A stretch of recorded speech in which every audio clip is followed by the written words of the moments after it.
നമസ്കാരം. കഴിഞ്ഞ ആഴ്ച ഇന്ത്യൻ ഓഹരി വിപണി വ്യാഴാഴ്ച നല്ലൊരു സെൽ ഓഫ് ഉണ്ടായെങ്കിൽ പോലും വെള്ളിയാഴ്ച ഒരു പോസിറ്റീവായിട്ട് ക്ലോസ് ചെയ്യാൻ സാധിച്ചു. ഏതാണ്ട് 0.9% ആണ് മാർക്കറ്റ് കഴിഞ്ഞ ആഴ്ച ക്ലോസ് ചെയ്തത്. 24,131 ക്ലോസ് ചെയ്തത്. അതുപോലെ മിഡ് ക്യാപ്പ് സ്റ്റോക്ക് ഏതാണ്ട് 2.5% പ്ലസ് ആയിട്ടാണ് ക്ലോസ് ചെയ്തത്. സ്മോൾ ക്യാപ്പ് ഇൻഡെക്സ് 4% മുകളിലും ക്ലോസ് ചെയ്യാൻ സാധിച്ചു. മാർക്കറ്റിൽ നല്ല വോളറ്റാലിറ്റി ഇപ്പം ദൃശ്യമാണ് പൊതുവെ. ഇനി മറ്റു മാർക്കറ്റുകൾ, അതായത് ഗ്ലോബൽ മാർക്കറ്റുകൾ നോക്കുകയാണെങ്കിൽ അമേരിക്കൻ മാർക്കറ്റ് ബുള്ളിഷ് ആയിട്ട് തന്നെ തുടരുന്നു. ട്രംപിന്റെ വിജയത്തെ തുടർന്നുണ്ടായ ആ മൊമെന്റം ഇപ്പോഴും അമേരിക്കൻ മാർക്കറ്റുകൾക്ക് കീപ്പ് ചെയ്യാൻ കഴിയുന്നുണ്ട്. അതുപോലെ തന്നെ അവിടുത്തെ GDP വന്നത് പോസിറ്റീവാണ്. എന്നാൽ ഇന്ത്യയിലെ GDP വന്നത് വളരെ മോശമായിട്ടാണ് ഇപ്പോൾ റിപ്പോർട്ടുകൾ കാണിക്കുന്നത്. ഇതിനോടുള്ള ഒരു റിയാക്ഷൻ ആയിരിക്കാം തിങ്കളാഴ്ച ആദ്യം മാർക്കറ്റിൽ ഉണ്ടാകുന്നത് പ്രധാനമായിട്ടും. അതുപോലെ തന്നെ ഓട്ടോ സെയിൽസ് വരാനുണ്ട്. ഇനി മറ്റൊന്ന് RBIയുടെ മീറ്റിംഗ് അടുത്ത ആഴ്ചത്തെ പ്രധാനപ്പെട്ട ഘടകമാണ്. മറ്റൊന്ന് ഈ ഗ്ലോബൽ നടക്കുന്ന ജിയോ പൊളിറ്റിക്കൽ ടെൻഷൻ, ഇതൊക്കെയാണ് വരുന്ന ആഴ്ചകളിൽ മാർക്കറ്റിനെ പ്രധാനമായിട്ടും ഇൻഫ്ലുവൻസ് ചെയ്യാൻ സാധ്യതയുള്ള പ്രധാനപ്പെട്ട വിവരങ്ങൾ.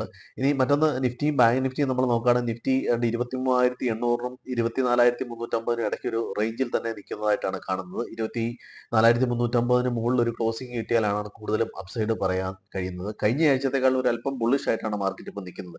ഇനി ബാങ്ക് നിഫ്റ്റി ആണെങ്കിൽ 51,100-നും 52,600-നും ഇടയ്ക്കുള്ള ഒരു റേഞ്ചിലാണ് ബാങ്ക് നിഫ്റ്റി നിൽക്കുന്നത്. ഇതിനെ ബ്രേക്ക്ഔട്ട് നടന്നാൽ മാത്രമാണ് നമുക്ക് കൂടുതൽ അപ്സൈഡ് പറയാൻ പറ്റുന്നത്.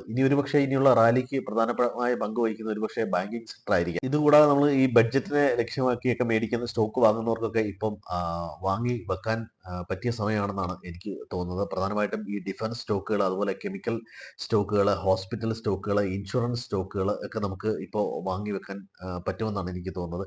ഈ GDP ഡാറ്റ മോശമായതുകൊണ്ട് ഒരു പക്ഷേ ഒരു സർപ്രൈസ് റേറ്റ് കട്ടിനും സാധ്യതയുണ്ട്. ഗവൺമെന്റ് ഭാഗത്തു നിന്ന് ഇപ്പോൾ കഴിഞ്ഞ പ്രാവശ്യം ആയാലും പീയൂഷ് ഗോയൽ അതുപോലെ ഫിനാൻസ് മിനിസ്റ്ററും ഒക്കെ റേറ്റ് കട്ട് അത്യാവശ്യമാണ് എന്ന രീതിയിൽ പല കമന്റുകളും വന്നിരുന്നു. ഒരുപക്ഷെ ഇനി 6-ാം തീയതി നടക്കുന്ന റിസർവ് ബാങ്കിന്റെ മീറ്റിംഗിൽ റേറ്റ് കട്ട് അനൗൺസ് ചെയ്യാനും അത്ഭുതപ്പെടാനില്ല. കാരണം സർക്കാരിന്റെ ഭാഗത്തുനിന്ന് കൂടുതൽ അങ്ങനെ ഒരു പ്രഷർ ഒരുപക്ഷെ ഉണ്ടായേക്കാം. ഇൻഫ്ലേഷൻ കൂടുതലാണെങ്കിൽ പോലും ഒരുപക്ഷെ ഈ GDP ഡാറ്റ കുറവായതിനെ തുടർന്നൊരു റേറ്റ് കട്ടിനുള്ള ഒരു സാധ്യത കാണുന്നുണ്ട്. ഇനി നമുക്ക് വരുന്ന ആഴ്ചയിൽ പ്രധാനമായിട്ടും ഉള്ള ഒരു ബ്രേക്ക്ഔട്ടിന് സാധ്യതയുള്ള സ്റ്റോക്കുകൾ ഏതൊക്കെയാണെന്ന് നോക്കാം. GDP ഡാറ്റ മോശമായതിനെ തുടർന്നുള്ള ഒരു റിയാക്ഷൻ ആയിരിക്കും ഒരുപക്ഷെ മാർക്കറ്റ് ആദ്യം തിങ്കളാഴ്ച കാണാൻ സാധ്യത. പക്ഷേ GNX നിഫ്റ്റി ഒന്നും അത്ര മൈനസിലല്ല ട്രേഡിംഗ് നടന്നത്. ഇപ്പോൾ ഏതാണ്ട് ഒരു 100 പോയിന്റോളം പ്ലസ് ആയിട്ടാണ് കഴിഞ്ഞ ദിവസം ട്രേഡിംഗ് അവസാനിപ്പിച്ചത്.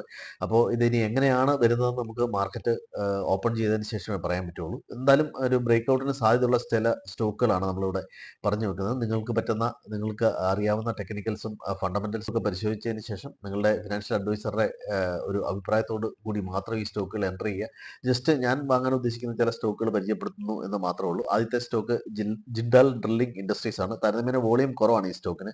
895 ലെവലിലാണ് ക്ലോസ് ചെയ്തിരിക്കുന്നത്. ഹൈക്ക് മുകളിൽ ക്ലോസ് ചെയ്യാൻ സാധിച്ചാൽ ഒരുപക്ഷെ കുറച്ചുകൂടെ അപ്സൈഡ് മൊമെന്റം കരുതുമെന്നാണ് ഞാൻ വിചാരിക്കുന്നത്. മറ്റൊന്ന് പതുംജി പേപ്പർ പ്രോഡക്റ്റ് ആണ്. ഇതിനു മുമ്പ് നമ്മൾ പലപ്പോഴും സജസ്റ്റ് ചെയ്തിട്ടുള്ള ഒരു കമ്പനിയാണ് ഇത്. 156 ലെവലിലാണ് ക്ലോസ് ചെയ്തേക്കുന്നത്. 160-ന് മുകളിൽ ഒരു അല്പം കൂടി പോസിറ്റീവ് മൊമെന്റം കാണിച്ചേക്കാം. മറ്റൊന്ന് ഇത് അനൂപ് എഞ്ചിനീയറിംഗ് ആണ്. 3656 ലെവലിലാണ് അത് ക്ലോസ് ചെയ്തിരിക്കുന്നത്. ഹൈക്ക് മുകളിൽ ഒരു ക്ലോസിംഗ് കിട്ടുകയാണെങ്കിൽ ഒരു അല്പം കൂടി പോസിറ്റീവ് മൊമെന്റം കാഴ്ചവെക്കാമെന്ന് വിചാരിക്കുന്നു. മറ്റൊന്ന് ക്ലോസ്കർ ന്യൂമാറ്റിക് കമ്പനിയാണ്. 1768 ലെവലിലാണ് അത് ക്ലോസ് ചെയ്തിരിക്കുന്നത്. ഇത് ഒരു അല്പം അപ്വേർഡ് മൊമെന്റം കാഴ്ചവെക്കാൻ സാധ്യതയുണ്ടെന്ന് തോന്നുന്നു. മറ്റൊന്ന് പ്രാജ് ഇൻഡസ്ട്രീസ് ആണ്. പ്രാജ് ഇൻഡസ്ട്രീസ് 824 ലെവലിലാണ് ക്ലോസ് ചെയ്തിരിക്കുന്നത്. 830-ന് മുകളിൽ ഒരു ബ്രേക്ക് ഔട്ട് കിട്ടാൻ സാധ്യതയുണ്ട്. മറ്റൊന്ന് ബ്ലാക്ക് ബോക്സ് ആണ്. ബ്ലാക്ക് ബോക്സ് ബ്രേക്ക് ഔട്ട് കഴിഞ്ഞ് നിൽക്കുകയാണ്. ഒരു 635-ന് മുകളിൽ ഒരല്പം കൂടി പോസിറ്റീവ് മൊമെന്റം കാഴ്ചവെക്കാൻ സാധ്യതയുണ്ട്. മറ്റൊന്ന് ക്യാംസ് ആണ്. ക്യാംസ് 4929 ലെവലിലാണ് ക്ലോസ് ചെയ്തിരിക്കുന്നത്. 5000-ന് മുകളിൽ അല്പം കൂടി പോസിറ്റീവ് മൊമെന്റം കാഴ്ചവെക്കാൻ സാധ്യതയുണ്ട്. BSE ബോംബെ സ്റ്റോക്ക് എക്സ്ചേഞ്ച്, അതുപോലെ CDSL തുടങ്ങിയ സ്റ്റോക്കുകളൊക്കെ പോസിറ്റീവ് മൊമെന്റം കാഴ്ചവെക്കുന്നുണ്ട്. ഇൻഷുറൻസ് കമ്പനികൾ പലതും അല്പം കൂടി മൊമെന്റം കാഴ്ചവെക്കാൻ സാധ്യതയുണ്ടെന്ന് കരുതുന്നു. അപ്പോൾ തീർച്ചയായിട്ടും ലൈക്ക് ചെയ്യുക, സബ്സ്ക്രൈബ് ചെയ്യുക, സപ്പോർട്ട് ചെയ്യുക. അടുത്ത ആഴ്ച ഈ GDP തുറന്നുണ്ട ഒരു വോളറ്റാലിറ്റി ഇനിഷ്യൽ സ്റ്റേജിൽ ഉണ്ടായേക്കാം. അപ്പോൾ നിങ്ങളുടെ ടെക്നിക്കൽ വെച്ച് ഇത് ഫേവറബിൾ ആണെങ്കിൽ മാത്രം പൊസിഷൻ എടുക്കുക. നിങ്ങളുടെ ഫിനാൻഷ്യൽ അഡ്വൈസറുടെ ഒരു അഭിപ്രായം കൂടെ തേടുക. എനിക്ക് പറ്റുന്ന കുറച്ച് സ്റ്റോക്കുകൾ ഞാൻ സജസ്റ്റ് ചെയ്യുന്നത് മാത്രമേ ഉള്ളൂ. Thank you.